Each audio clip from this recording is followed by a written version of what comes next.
ആരാണ് അവിടെ കിടക്കുന്നത്? ആരാണ് അവിടെ കിടക്കുന്നത്? ഉമ്മത്തിന് വേണ്ടി, സമുദായത്തിന് വേണ്ടി പ്രയാസങ്ങൾ മുഴുവനും സഹിച്ച് സമുദായത്തിന് വേണ്ടി കരഞ്ഞ് നാളെ മഹ്ശറയിൽ പോലും സമുദായത്തിന് വേണ്ടി ശബ്ദിക്കുന്ന പരിശുദ്ധ റസൂലുള്ളാഹ് സല്ലല്ലാഹു അലൈഹി വസല്ലം ആ ഹബീബിന്റെ റൗളയിലേക്ക് പോകുമ്പോ എങ്ങനെയാണ് കയ്യിൽ ചെരുപ്പ് പിടിച്ച് നമ്മൾക്ക് പോവാൻ പറ്റുക? അദബുകേടല്ലേ അത്? വൃത്തക്കേടല്ലേ അത്?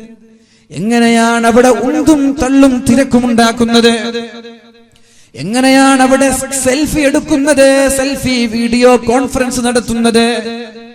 മഹാനായ സാബിത്ത് ഇബ്നു ഖൈസ് റളിയല്ലാഹു അൻഹു തന്റെ ജീവിതത്തിൽ തന്റെ ശബ്ദം അല്പം ഉച്ചത്തിലുള്ള ശബ്ദമായതിന്റെ പേരിൽ ഈ ആയത്ത് ഇറങ്ങിയപ്പോഴാണ് പള്ളിയിലേക്ക് പോവാതെ, ഹബീബിന്റെ മുന്നിൽ പെടാതെ, തന്റെ ഒട്ടകങ്ങളെ കെട്ടിവെക്കുന്ന തൊഴുത്തിൽ തന്റെ ശരീരത്തെ കെട്ടിവെച്ച് കരയാൻ തുടങ്ങിയത്. നബി തങ്ങൾക്ക് കാണുന്നില്ല സാബിത്തിനെ. അപ്പൊ ചോദിച്ചു, എവിടെ സാബിത്ത്? അവിടെ കാണുന്നില്ലല്ലോ. തങ്ങളെ വിളിച്ചോളേ, സാബിത്ത് അവിടെ കാണുന്നില്ലല്ലോ. അപ്പോഴാണ് മഹാനായ അബൂ അംർ റളിയല്ലാഹു അൻഹു സാബിത്ത് റളിയല്ലാഹു അൻഹുവിനെ അന്വേഷിച്ച് വീട്ടിലേക്ക് പോകുന്നത്. പോകുമ്പോ ഒട്ടകങ്ങളെ കെട്ടിവെക്കുന്ന ഒരു തൊഴുത്തിൽ തന്റെ ശരീരത്തെ കെട്ടിവെച്ചിട്ട് വളരെ ഉച്ചത്തിൽ കരയാണ്, അല്ലാഹ് എന്റെ അമല് പൊളിഞ്ഞു പോയല്ലോ അല്ലാഹ്. സാബിത്ത് ചോദിച്ചു, അല്ല അബൂ അംർ ചോദിച്ചു, അല്ല സാബിത്ത് എന്ത് പറ്റി? പള്ളിയിൽ കാണുന്നില്ലല്ലോ, നിങ്ങൾ അന്വേഷിക്കാൻ നബി തങ്ങൾ പറഞ്ഞയച്ചതാണ്. അപ്പോഴാണ് മഹാനായ സാബിത്ത് റളിയല്ലാഹു അൻഹു പറയുന്നത്, നിങ്ങൾ കണ്ടിട്ടില്ലേ, നിങ്ങൾ കേട്ടിട്ടില്ലേ ഖുർആനിൽ ഒരു ആയത്ത് ഇറങ്ങിയത്? എന്താണ് ആയത്ത്? ലാ തർഫഉ അസ്വാതകും ഫൗഖ സൗത്തിൻ നബി. നബി തങ്ങളെക്കാൾ ഉയർന്ന ശബ്ദത്തിൽ നിങ്ങൾ സംസാരിക്കാൻ പാടില്ല. എന്റെ ശബ്ദം ഹബീബിനെക്കാളും ഉയർന്ന ശബ്ദമാണല്ലോ. എന്താണ് പറഞ്ഞത്? നിങ്ങളുടെ അമല് പൊളിഞ്ഞു പോകുമെന്നല്ലേ പറഞ്ഞത്? ഇനി ഞാൻ ഹബീബിന്റെ മുന്നിലേക്കില്ല, എന്റെ കഴിഞ്ഞു പോയ അമലുകൾ മുറിഞ്ഞു പോകുമല്ലോ. അനഫിന്നാർ, ഞാൻ നരകത്തിലേക്കാണോ എന്ന് ഞാൻ പേടിച്ചു പോവുകയാണ്. എന്റെ അമലൊക്കെ പൊളിഞ്ഞു, എന്നെ കുറിച്ചിറക്കിയ ആയത്താണോ എന്ന് എനിക്ക് പേടി തോന്നാൻ. ഞാൻ ഇനി ഹബീബിന്റെ അടുത്തേക്ക് ഞാൻ വരുന്നില്ല, എനിക്ക് പേടിയാണ്, എന്റെ അമലൊക്കെ പൊളിഞ്ഞു പോയോ എന്ന് പറഞ്ഞിട്ട് കരയാണ് മഹാനായ സാബിത്ത് റളിയല്ലാഹു അൻഹു. അപ്പോഴാണ് നബി തങ്ങൾ അബൂ അംർ റളിയല്ലാഹു അൻഹുവിനെ പറഞ്ഞിട്ട് പറയുന്നത്, സാബിത്തേ, നിങ്ങൾ നരകത്തിലില്ല, അൻത ഫിൽ ജന്ന, നിങ്ങൾ സ്വർഗ്ഗക്കാരനാണ്. ഇത്രത്തോളം പരിശുദ്ധ റസൂലുള്ളാഹി സല്ലല്ലാഹു അലൈഹി വസല്ലമ തങ്ങൾക്ക് പ്രാധാന്യവും സ്നേഹവും ജീവിതവും സമർപ്പിച്ച ഒരു സമുദായം കഴിഞ്ഞ് അവരെക്കാളും പ്രാധാന്യം നമ്മൾക്ക് നൽകിയ നബി തങ്ങൾക്ക് നമ്മൾ എന്താണ് തിരിച്ചു കൊടുത്തത്? അതാണ് ഇവിടെ ചർച്ച. ഒരു 100 സ്വലാത്ത് ഒരു ദിവസത്തിൽ നമ്മൾ ചൊല്ലാൻ ശ്രമിച്ചിട്ടുണ്ടോ? ഒരു 100 സ്വലാത്ത്. അല്ലാഹുവിന്റെ ഹബീബായ റസൂലുള്ളാഹി സല്ലല്ലാഹു അലൈഹി വസല്ലമ തങ്ങൾ മിൻകും ഇല്ലാ വാരിദുഹാ, വലാത്ത് പേടിയുണ്ട് എന്റെ ശബ്ദത്തിന്റെ കാര്യത്തിൽ. മിൻകും ഇല്ലാ വാരിദുഹാ, നിങ്ങളിൽപ്പെട്ട എല്ലാ ആളുകളും സിറാത്ത് പാലം കടക്കാതെ രക്ഷപ്പെടൂല എന്ന് പരിശുദ്ധ റസൂലുള്ളാഹ്. എല്ലാവരും സിറാത്ത് പാലം കടക്കണം. സിറാത്ത് പാലം കടക്കാതെ ഒരു കുഞ്ഞുമോന് രക്ഷപ്പെടാൻ പറ്റില്ല. എന്താ സിറാത്ത് പാലം എന്ന് പറഞ്ഞാൽ? ജിസ്റുൻ മൽറൂബ്, ഒരു പാലമാണ്. ആ പാലം മുടിയേക്കാളും നേരിയത്, വാളിനേക്കാളും മൂർച്ചയുള്ളത്. എന്നാ പിന്നെ സർക്കസിൽ പോകുന്ന ആളുകൾക്ക് വളരെ എളുപ്പത്തിൽ കടന്നു പോകാൻ പറ്റുമായിരിക്കും അല്ലെ? സർക്കസിലൊക്കെ കാണുന്നുണ്ടല്ലേ, നല്ല റോപ്പിൽ സഞ്ചരിക്കുന്ന ആൾ എത്ര കൂളായിട്ടാണ് ഒരു 10-100 നിലയുള്ള ബിൽഡിങ്ങിന്റെ മുകളിൽ നിന്ന് അപ്പുറത്തെ ബിൽഡിങ്ങിലേക്ക് യാതൊരു കൂസലില്ലാതെ അല്ലെ റോപ്പിലൂടെ നടന്നു പോകുന്നത്. അവർക്കൊക്കെ ഇവിടെ രക്ഷപ്പെടാൻ പറ്റുമോ? No chance. അവിടെ രക്ഷപ്പെടുന്നത് ആർക്കാണ് ഹബീബുമായി ബന്ധമുള്ളത് അവര് മാത്രമായിരിക്കും രക്ഷപ്പെടുക. നബിത്തങ്ങൾ പാലത്തിന്റെ അപ്പുറത്ത് കിടന്നിട്ട് അവിടെ നിന്ന് നബിത്തങ്ങളുടെ സമുദായം പാലത്തിലേക്ക് കിടക്കുമ്പോൾ ചെയ്യുന്നൊരു ദുആയുണ്ട്. അല്ലാഹുമ്മ സല്ലിം അല്ലാഹുമ്മ സല്ലിം അല്ലാഹ്. ആ പാലത്തിലൂടെ കടന്നു വരുന്നത് എന്റെ സമുദായമാണല്ലാ, അവരെ നീ രക്ഷപ്പെടുത്തേണമേ അല്ലാ. എന്റെ സമുദായമാണ് ആ പാലത്തിൽ കിടക്കുന്നത്, രക്ഷപ്പെടുത്തേണമേ അല്ലാ എന്ന് നബി തങ്ങളുടെ സമുദായത്തിലെ ഓരോ ആളുകളും കടന്നു പോകുമ്പോ പാലത്തിന്റെ മറുതലക്കൽ നിന്ന് നബി തങ്ങൾ ദുആ ചെയ്യുമെന്ന് പരിശുദ്ധ റസൂൽ മഹാന്മാരായ സ്വഹാബാക്കൾ പഠിപ്പിക്കുന്നുണ്ട് നമ്മൾക്ക് വേണ്ടി. ഇനി ഇവരൊക്കെ നമ്മൾക്ക് എന്ത് ചെയ്തു തന്നു? നമ്മുടെ വിലപ്പെട്ട സമയം കവർന്നെടുത്തു എന്നല്ലാതെ, നമ്മുടെ സമ്പാദ്യം മുഴുവനും കൊണ്ടുപോയി വലിയ കോടീശ്വരന്മാരായി വലിയ വലിയ റോയൽ വാഹനങ്ങളിൽ അവർ സഞ്ചരിച്ചു എന്നല്ലാതെ നമ്മുടെ സമുദായത്തിന് എന്ത് ചെയ്തു തന്നു എന്ന് അല്പം പോലും തലച്ചോറ്, നമ്മുടെ ബ്രെയിൻ, നമ്മുടെ തലയിൽ തലച്ചോറ് അല്പമെങ്കിലും ബാക്കിയുള്ള ചെറുപ്പക്കാർ ആലോചിക്കണം.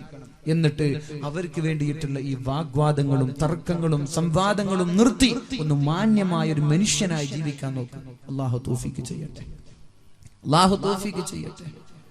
അപ്പൊ ഇവരൊക്കെ ഇങ്ങനെ ഈ സ്വഹാബാക്കൾ നബി തങ്ങൾക്ക് സമർപ്പിച്ചത് ഇങ്ങനെയാണ് ജീവിതം.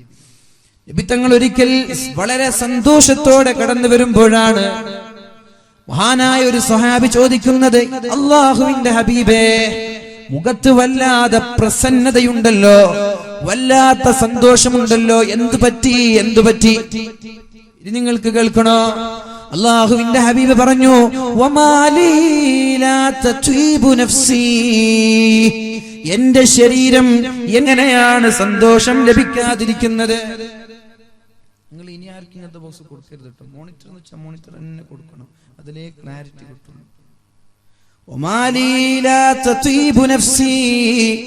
എങ്ങനെയാണ് എന്റെ മനസ്സിന്, എന്റെ ശരീരത്തിന് സമാധാനവും സന്തോഷവും ലഭിക്കാതിരിക്കുന്നത്? എന്റെ സമീപത്ത് നിന്ന് ജിബ്രീൽ ഇപ്പോൾ പോയിട്ടേയുള്ളൂ, ജിബ്രീൽ ഇവിടെ നിന്ന് പോയിട്ടേയുള്ളൂ, എന്റെ അടുത്ത് നിന്ന് ജിബ്രീൽ വിട പറഞ്ഞിട്ടേയുള്ളൂ. ജിബ്രീൽ ഇവിടെയായിരുന്നു, എന്നോട് പറഞ്ഞു, മൻ സല്ലാ അലൈക മിൻ ഉമ്മതിക സ്വലാതൻ വാഹിദ, നിങ്ങളുടെ സമുദായത്തിൽപ്പെട്ട ഒരാൾ അങ്ങേക്ക് വേണ്ടി ഒരു സ്വലാത്ത് ചൊല്ലിയാൽ, അങ്ങക്ക് വേണ്ടി താങ്കളുടെ സമുദായത്തിലെ ഒരാൾ ഒരു സ്വലാത്ത് ചൊല്ലിയാൽ അവർക്ക് വേണ്ടി അല്ലാഹു 10 സ്വലാത്ത് ചൊല്ലുമെന്ന് ജിബ്രീൽ എന്നോട് പറഞ്ഞു. ഞാൻ സന്തോഷിക്കാതിരിക്കുമോ? കാരണം എന്റെ സമുദായത്തിന് കിട്ടുന്ന ഓഫറാണല്ലോ ഇത്. അങ്ങേക്ക് വേണ്ടി ഒരു സ്വലാത്ത് അങ്ങയുടെ സമുദായത്തിൽപ്പെട്ട ഒരാൾ ചൊല്ലിയാൽ അവരുടെ 10 പാപം, 10 തിന്മകൾ, 10 ദോഷങ്ങൾ അല്ലാഹു പുറത്തു കൊടുക്കുമെന്ന് ജിബ്രീൽ അലൈഹിസ്സലാം പറഞ്ഞിട്ട് പോയിട്ടേയുള്ളൂ. എന്റെ സമുദായത്തിന് കിട്ടുന്ന ഓഫറല്ലേ, ഞാൻ എങ്ങനെ സന്തോഷിക്കാതിരിക്കും? നിങ്ങളുടെ സമുദായത്തിൽപ്പെട്ട ഒരാൾ, നിങ്ങളുടെ ഉമ്മത്തിൽപ്പെട്ട ഒരാൾ നിങ്ങൾക്ക് വേണ്ടി ഒരു സ്വലാത്ത് ചൊല്ലിയാൽ അവർക്ക് ഞാൻ സ്വർഗീയ ലോകത്ത് 10ഓളം സ്ഥാനമാനങ്ങൾ വർദ്ധിപ്പിക്കുമെന്ന് മലക്ക് പറഞ്ഞു. വിട പറഞ്ഞിട്ട് പോയിട്ടേയുള്ളൂ, ഞാൻ എങ്ങനെ സന്തോഷിക്കാതിരിക്കും? അതും എന്റെ സമുദായത്തിന് വേണ്ടിയല്ലേ. അതുമാത്രമല്ല, ഒരു സ്വലാത്ത് ചൊല്ലുമ്പോ അല്ലാഹു ഒരു മലക്കിനെ നിയോഗിക്കുന്നുണ്ട്. കേൾക്കണം സഹോദര, എന്റെ ശബ്ദം ശ്രവിക്കുന്ന സഹോദരിമാർ, ഓൺലൈനിലൂടെ വീക്ഷിക്കുന്ന ആളുകൾ, അവസാനമായി ഞാൻ എന്റെ വാക്കുകൾ ഉപസംഹരിക്കാൻ പോവാൻ, ഞാൻ നിർത്താൻ പോവാൻ. ആ നിർത്തുന്നതിന് മുമ്പ് എനിക്ക് നിങ്ങളോട് പറയാനുണ്ട്, പരിശുദ്ധ റസൂലുള്ളാഹി സ്വല്ലല്ലാഹു അലൈഹി വസല്ലം അല്ലാഹുവിന്റെ ഹബീബിന് വേണ്ടി സുബഹി നിസ്കാരത്തിന്റെയും മഗ്രിബിന്റെയും ഇടയിൽ ഒരു 100 സ്വലാത്ത് ചൊല്ലിയാൽ അന്ന് നിങ്ങൾ ചെയ്ത 1000 തിന്മകളാണ് അല്ലാഹു മായ്ച്ചു കളയുന്നത്. 100 സ്വലാത്ത് ചൊല്ലിയാൽ മതി. സുബഹി നിസ്കാരത്തിന്റെയും മഗ്രിബിന്റെയും ഇടയിൽ ഒരു 100 സ്വലാത്ത് ചൊല്ലിയാൽ 1000 തിന്മകൾ അല്ലാഹു മായ്ച്ചു കളയും. അല്ലാഹു തൗഫീഖ് ചെയ്യട്ടെ. അപ്പൊ നിങ്ങൾ ആലോചിക്കും, ഉസ്താദ് ഞങ്ങൾ 1000 തെറ്റൊന്നും ചെയ്തിട്ടില്ലെങ്കിലോ? നിങ്ങൾ എത്ര 100 തെറ്റാണോ ചെയ്തത്, അത് മായ്ച്ച് ബാക്കി 900 ഇവിടെ ഉണ്ടാവും. നിങ്ങൾ ചെയ്തിട്ടില്ല എന്നൊന്നും ഞാൻ വിശ്വസിക്കില്ല, അത് വേറെ വിഷയമാണ്. നിങ്ങൾ അങ്ങനെ പറയാൻ, ഞാൻ 100 തെറ്റല്ലേ ചെയ്തിട്ടുള്ളൂ, അപ്പൊ എന്തുണ്ടാവും? ആ 100 ഇവിടുന്ന് ഡിലീറ്റ് ആകും, ബാക്കിയുള്ള 900 ഇവിടേക്ക് വരും, വീണ്ടും നമ്മുടെ സ്ഥാനത്ത് എത്തിക്കാം. ചെല്ലിക്കൂടെ നിമിത്തങ്ങളുടെ പേരിൽ ഒരു 100 സ്വലാത്ത് ചെല്ലാൻ 10 മിനിറ്റ്. സുബഹി നിസ്കാരം കഴിഞ്ഞ് മഗ്രിബിന്റെ സമയം വരെ പകലിൽ ഒരു 100 സ്വലാത്ത്, മഗ്രിബ് കഴിഞ്ഞ് സുബഹി വരെയുള്ള സമയത്ത് ഒരു 100 സ്വലാത്ത്, രാവിലെ 10 മിനിറ്റ്, രാത്രി 10 മിനിറ്റ് നിമിത്തങ്ങൾക്ക് വേണ്ടി. അല്ലാഹു ഒരു സ്വലാത്ത് ചൊല്ലുമ്പോൾ ഒരു മലക്കിനെ അല്ലാഹു നിയോഗിക്കുകയാണ് നമ്മൾക്ക് വേണ്ടി സുബഹി മുതൽ വൈകുന്നേരം വരെ ദുആ ചെയ്യാൻ. ഒരു സ്വലാത്തിന് ഒരു മലക്ക്. അപ്പൊ നിങ്ങൾ വിചാരിക്കും, പഠിച്ചോൻ ഒരാൾ 1000 സ്വലാത്ത് ചൊല്ലിയാൽ 1000 മലക്കുകളോ? അങ്ങനെ ലോകത്തുള്ള ആളുകൾക്ക് എത്ര മലക്കുണ്ടാകും? ഇത് അല്ലാഹുവിന്റെ പട്ടാളമാണ്. ഇത് അള്ളാഹുവിന്റെ പട്ടാളമാണ്. അള്ളാഹുവിന്റെ പട്ടാളത്തെ നമ്മൾക്ക് കണക്കാക്കാൻ പറ്റൂല. ഇത് അള്ളാഹുവിന്റെ സൈന്യമാണ്. അള്ളാഹുവിന്റെ സൈന്യത്തെ കണക്കാക്കാൻ നമ്മൾക്ക് പറ്റൂല. അത് ഒരുപാടാണ്. ഓരോ ചെടികൾക്ക് കീഴിലും ഒരു മലക്കുണ്ട് അള്ളാഹുവിന് തസ്ബീഹ് ചൊല്ലുന്നതായിട്ട് എന്ന് പരിശുദ്ധ റസൂലുള്ളാഹ്. ഒരു ചെടി അവിടെ കാണുന്ന പുൽമേടുകൾ, അതിലുള്ള ഓരോ ഇലകൾക്കും താഴെ ഒരു മലക്കുണ്ട് അള്ളാഹുവിന് വേണ്ടി തസ്ബീഹ് ചൊല്ലുന്ന മലക്കുകൾ ഓരോ പുൽച്ചെടികൾക്കും. അപ്പൊ അള്ളാഹുവിന്റെ പട്ടാളത്തെ കണ്ടിട്ട് പേടിക്കാൻ നിൽക്കേണ്ട. ഇത് പിണറായിയുടെ പോലീസല്ല, പ്രധാനമന്ത്രിയുടെ പട്ടാളമല്ല, അള്ളാഹുവിന്റെ പട്ടാളം. അവര് ഒരു സ്വലാത്തിന് ഒരു മലക്കെന്ന രീതിയിൽ അള്ളാഹു നമ്മൾക്ക് വേണ്ടി ഏൽപ്പിക്കുകയാണ്. അള്ളാഹു തൗഫീഖ് ചെയ്യട്ടെ. ഇതിനൊറ്റൊരു സംഭവം കൂടി പറയാണ്, അത് ഞാൻ നിർത്തും. തങ്ങൾ വന്നിട്ടില്ലെങ്കിൽ ബാക്കി ബഷീർ സമയം 11 മണിക്ക് നമ്മൾ നിർത്തുന്ന സമയമാണ്. ഇന്ന് തുടങ്ങിയത് തന്നെ 11 മണിക്കാണ്. കുഴപ്പമില്ല, സാംസ്കാരിക സമ്മേളനമൊക്കെ ഉള്ളത് കൊണ്ട് വൈകി അത് തന്നെയാണ്, അതുകൊണ്ട് കുഴപ്പമില്ല. പക്ഷെ ഞാൻ ഈ ഒരു സംഭവം കൂടി പറഞ്ഞ് ഞാൻ എൻ്റെ വാക്കുകൾ ഉപസംഹരിക്കാം. ഒരിക്കൽ അല്ലാഹുവിന്റെ ഹബീബ് സല്ലല്ലാഹു അലൈഹി വസല്ലം വീട്ടിലേക്ക് വരുന്നത് വളരെ വിഷമത്തോടെയാണ്. വീട്ടിലിങ്ങനെ ദുഃഖിതനായിരിക്കുമ്പോ മഹദിയായ ആയിഷ ബീവി റളിയല്ലാഹു അൻഹ ചോദിച്ചു, നബിയേ, നിങ്ങൾക്ക് എന്ത് പറ്റി നബിയേ? അറാക ഹസീന, അങ്ങേ ദുഃഖിതനായി വല്ലാത്ത വേദനയോടെ ടെൻഷനോടെ കാണുന്നുണ്ടല്ലോ, ദുഃഖിതനായി കാണുന്നുണ്ടല്ലോ. അങ്ങേക്ക് എന്തു പറ്റി നബിയേ? എന്തു പറ്റി അങ്ങേക്ക്? ഞാൻ താങ്കളെ വല്ലാതെ ദുഃഖിതനായിട്ട് കാണുന്നുണ്ടല്ലോ. അപ്പോഴാണ് അല്ലാഹുവിന്റെ ഹബീബായ റസൂലുള്ളാഹി സ്വല്ലല്ലാഹു അലൈഹി വസല്ലമ തങ്ങൾ പറയുന്നത്, നബി തങ്ങൾ പറഞ്ഞ മറുപടി, ആയിഷ, ഇന്ന് ഞാനൊരു കാര്യം ചെയ്തിട്ടുണ്ട്, ഇന്ന് ഞാനൊരു പ്രവർത്തനം ചെയ്തിട്ടുണ്ട്. ഞാനിപ്പോൾ കൊതിക്കുകയാണ്. ആ കാര്യം ചെയ്യേണ്ടിയിരുന്നില്ല, ഞാൻ ചെയ്തു പോയി. പക്ഷെ ചെയ്തതിന് ശേഷം ഞാൻ ആലോചിച്ചപ്പോ എനിക്ക് തോന്നി, ഇത് വേണ്ടായിരുന്നു.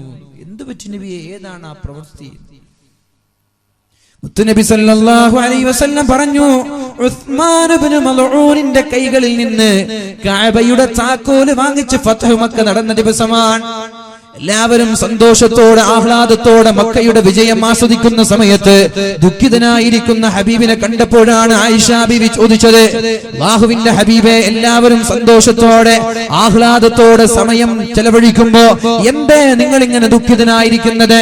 നബി തങ്ങൾ എപ്പോഴാണ് പറഞ്ഞത്, ആ പരിശുദ്ധമായ കഅബയുടെ താക്കോൽ ഞാൻ ഉസ്മാൻ ഇബ്നു മൽഊനിന്റെ കൈകളിൽ നിന്ന് വാങ്ങിയിട്ട് അകത്തേക്ക് കടന്നിട്ട് 2 റക്അത്ത് ഞാൻ സുന്നത്ത് നിസ്കരിച്ചിട്ടുണ്ട്. കഅബയുടെ അകത്ത് ഞാൻ 2 റക്അത്ത് സുന്നത്ത് നിസ്കരിച്ചു.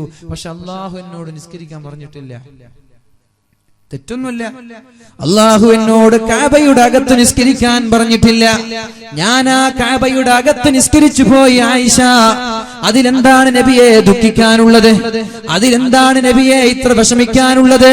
അത് സന്തോഷമുള്ള കാര്യമല്ലേ? അത് പുണ്യമുള്ള കാര്യമല്ലേ എന്ന് അല്ലാഹുവിന്റെ ഹബീബിനോട് ആയിഷ ബീവി ചോദിച്ചപ്പോഴാണ് ലോകത്തിന്റെ മുത്ത് റസൂലുള്ളാഹ് നമ്മുടെ സമുദായം ഉമ്മത്തെ എത്രത്തോളം നമ്മൾക്ക് പരിഗണന നൽകി എന്നറിയാൻ വേണ്ടിയാണ് ഞാനിത് പറയുന്നത്. എത്രത്തോളം സമുദായത്തെ പരിഗണിച്ചു എന്ന് മനസ്സിലാക്കാനാണ് ഞാനിത് പറയുന്നത്. എന്റെ കാലശേഷം, എന്റെ വഫാത്തിന്റെ ശേഷം ലോകത്തിന്റെ ചക്രവാളങ്ങളിൽ നിന്ന്, ലോകത്തിന്റെ മുക്കുമൂലകളിൽ നിന്ന് ഹജ്ജ് ചെയ്യാനും ഉംറ ചെയ്യാനും വേണ്ടി മക്കയിലേക്ക് കടന്നു വന്നിട്ട് പരിശുദ്ധമായ കഅബ കാണുമ്പോ ഹജറുൽ അസ്വദ് തൊട്ടുമുത്താൻ അവർ ആഗ്രഹിക്കുന്നത് പോലെ അതിന് ഉന്തും തള്ളുമായി ഹജറുൽ അസ്വദ് ചുംബിച്ചു കഴിഞ്ഞാൽ പിന്നെ അവർ ആലോചിക്കുന്നത്, എന്റെ ഹബീബ് കഅബയുടെ അകത്തളങ്ങളിൽ നിസ്കരിച്ചിട്ടുണ്ടല്ലോ, എനിക്കുമൊന്ന് കഅബയുടെ അകത്തളങ്ങളിൽ നിസ്കരിക്കണമല്ലോ. പക്ഷെ അവർക്ക് നിസ്കരിക്കാൻ കഴിയില്ലല്ലോ. ഞാൻ നിസ്കരിച്ചത് കാരണം ശേഷം വരുന്ന ആളുകൾക്ക് ആഗ്രഹം ഉണ്ടാകും കഅബയുടെ അകത്ത് നിസ്കരിക്കാൻ, പക്ഷെ അവർക്കാണെങ്കിൽ നിസ്കരിക്കാൻ പറ്റൂല. അപ്പൊ അവർക്കൊരു വിഷമം വരും, പഠിച്ചു നബി തങ്ങൾ നിസ്കരിച്ചിട്ടുണ്ട്, എനിക്ക് നിസ്കരിക്കാൻ പറ്റുന്നില്ലല്ലോ. അപ്പൊ അവർക്ക് വിഷമം വരും. ആ വിഷമം ഓർത്തിട്ടാണ് ഞാനിപ്പോൾ ദുഃഖിക്കുന്നത്.